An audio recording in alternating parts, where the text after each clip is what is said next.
Assalomu alaykum. Mana biz bugun o'sha yetilgan limonlar haqida bir ko'rsatuv qilib yoritadigan bo'ldik. Mana limonlarimiz yetilib kelgan. Mana o'rtacha 80-100 gram atrofida yirik limon mevalari bor. Hozir meni taklifim bu dehqonlarga shunday bo'lib qoladiki, mana shu yetilgan mevalarni mana katta mevalar.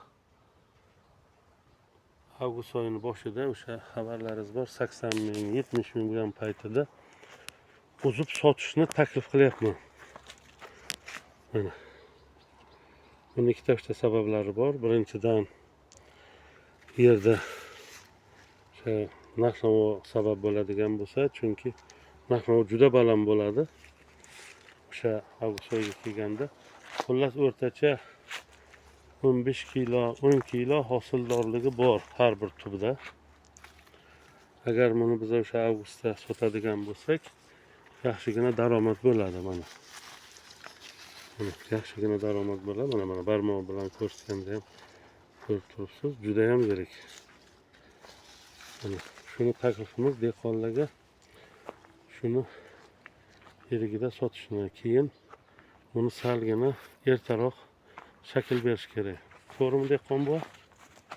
Mana yerga tekkanlarini hozir olib turibdilar. Mana yerga tekkan qismlarini olib mana osib ko'tarib turibdilar yerdan. Xullas mana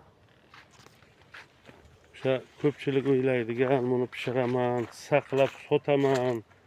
Xo'sh, men yaxshi daromad qilaman. 1 kilosini misol uchun mana hozir o'rtacha deylik 50 mingdan sotaman deguncha, meni taklifim o'sha paytda 50 ming bo'ladimi, 80 ming bo'ladimi, avgust oyida sotib daromad qilgan yaxshi. Sababi nimada? Sababi endi bu holatidan kelib chiqadi. Buni hammaga ham tavsiya qilmaymiz. Mana bu yerda o'sha paytda hech bo'lmasa 2 kilodan masalan 5-6 kilogacha ussa bo'ladi. Deylik 1300 tub bo'ladigan yo 1000 tub bo'ladigan bo'lsa, qo'rqmay bir 3 tonnani uzib, bemalol mana shu yiriklarni sotib pul qilganga yetmaydi.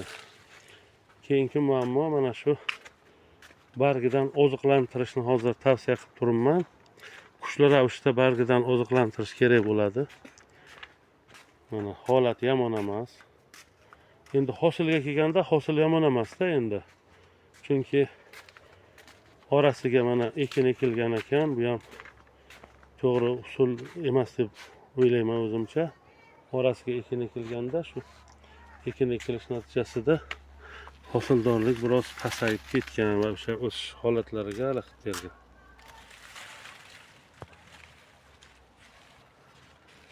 Taklifim shunaqa.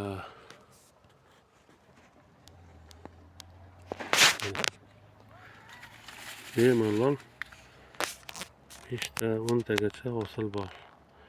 Xullas, mutaxassislar bo'lsa bir fikrlaringizni beringlarchi. Barcha dehqonlarga taalluqli bo'lar shu fikrim.